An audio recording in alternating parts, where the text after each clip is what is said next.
الحمد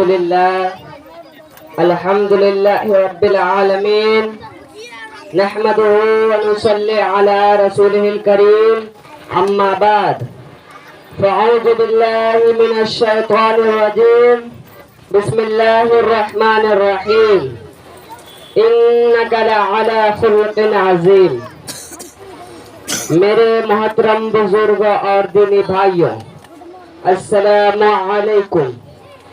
ابھی میں نے آپ کے سامنے کلام پاک کی تلاوت کی ہے، جس میں اللہ عز و جل نے حضور پاک صلی اللہ علیہ وسلم کی ایک وصف کا بیان ہے کہ اے محبوب صلی اللہ علیہ وسلم، ہم نے آپ کو بلند اخلاق کا پیکر بنا کر بھیجا ہے. چنانچہ آپ صلی اللہ علیہ وسلم کی حیات طیبہ میں اعلیٰ ترین اخلاق کے نمونے ملتے ہیں. آپ صلی اللہ علیہ وسلم نے امت کو حسن اخلاق کا بہت زیادہ تعلیم بھی فرمائی ہے. آپ صلی اللہ علیہ وسلم کے اخلاق کا یہ عالم تھا کہ آپ کو کوئی گالی دیتے تو آپ اس کو دعا دیتے، کوئی برا بھلا کہتے تو مسکرا کر کے گزر جاتے اور اس کو برا بھلا نہیں کہتے. ایک مرتبہ آپ طائف تشریف لے گئے، وہاں کے لوگوں کو ایک اللہ کی عبادت کا دعوت دی. آپ کا یہ پیغام سن کر وہاں کے سردار بگڑ گئے اور بے رخی و ترس روی سے پیش آئے. جب آپ واپس ہونے لگے تو وہاں کے شریر اور بدماش بچوں کو پیچھے لگا دیا کہ انہوں نے اتنا پتھر آپ پر پھینکا کہ آپ کے جسم اتھر سے خون جاری ہو گئی اور آپ کے جوتے مبارک خون سے تر ہوئے. آپ نڈھال ہو کر ایک باغ میں بیٹھ گئے. اللہ کے رحمت کو جوش آیا اور ایک فرشتہ آپ کے خدمت میں حاضر ہوا. کہا کہ اگر آپ حکم دے تو دونوں جانب کے پہاڑوں کو آپس میں ملا دیں اور یہ بستی والے اسی میں پس جائے. مگر قربان جائے اپنے آقا کے اعلیٰ اخلاق کے کہ آپ نے فرمایا یہ مجھے پہچانتے نہیں، ورنہ ایسا نہ کرتے. یہ آج ایمان نہیں لائے تو اللہ کی ذات سے امید ہے کہ ان کی نسلیں ایمان لائیں گے. اور ایسا ہی ہوا. چنانچہ بعد میں اسی قبیلے کے ایک نوجوان محمد بنت قاسم رحمت اللہ علیہ اسلام کا دعوت لے کر ہندوستان آئے اور انہی کے بدولت آج ہم مسلمان ہیں. الہی رحم کر کے سارے طائف کے مکینوں پر، الہی رحم کر کے سارے طائف کے مکینوں پر، الہی پھول برسا پتھروں والی زمینوں پر. جہالت ہی نے رکھا ہے صداقت کے خلاف ان کو، جہالت ہی نے رکھا ہے صداقت کے خلاف ان کو. بیچارے بے خبر انجان ہے کر دے معاف ان کو.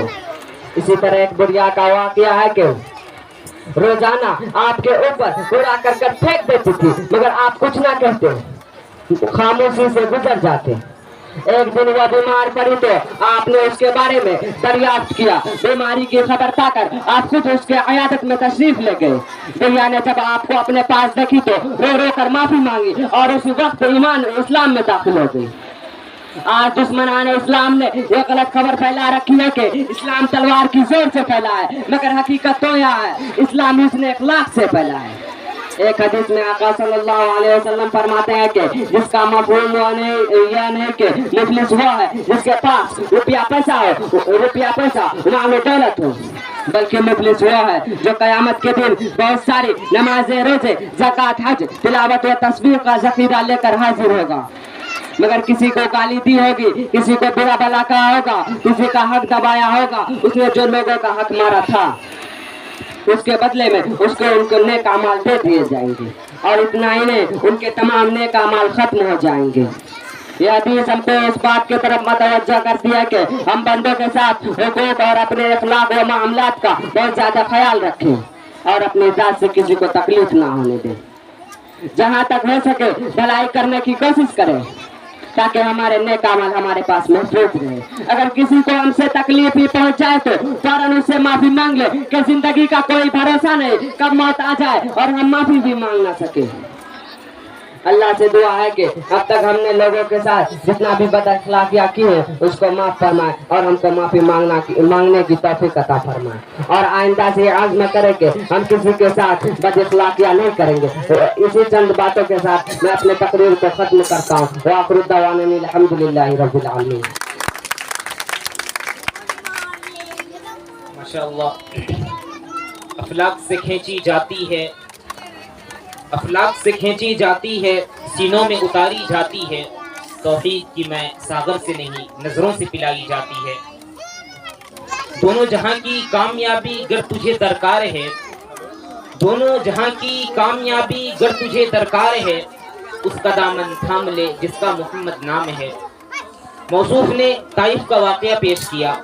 حقیقت میں یہ ایسا واقعہ ہے جو دل دہلا دینے والا ہے، رونگٹے کھڑا کر دینے والا ہے، انسان اپنے آپ کو بھول جاتا ہے۔ ایسے واقعات تاریخ میں ایک نہیں ہزاروں پڑے ہوئے ہیں۔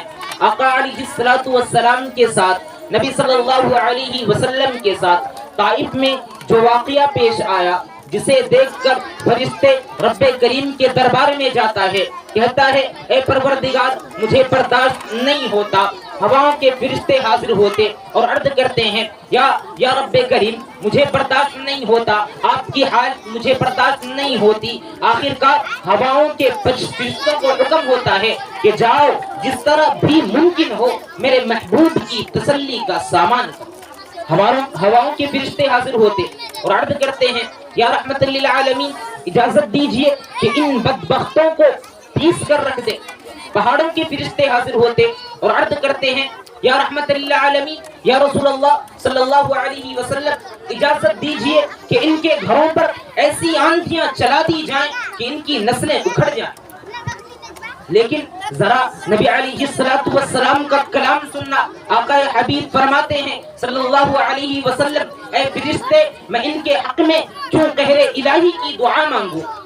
بشر ہیں، بے خبر ہیں، کیوں تباہی کی دعا مانگوں؟ وَأَحْسَنَ مِنْكَ لَمْ تَرَ قَطُّ عَيْنِي وَأَجْمَلَ مِنْكَ لَمْ تَلِدِ النِّسَاءُ خُلِقْتَ مُبَرَّأً مِنْ كُلِّ عَيْبٍ كأنك قد خلقت كما تشاء يا صاحب الجمال ويا سيد البشر من وجهك المنير لقد نور القمر لا يمكن الثناء كما كان حقه بعد خدا بزرگ تو ہی قصہ مختصر۔ دیر سے نو چلا یوں کہ حرم تک پہنچا، دیر سے نو چلا یوں کہ حرم تک پہنچا، سلسلہ میرے گناہوں کا کرم تک پہنچا۔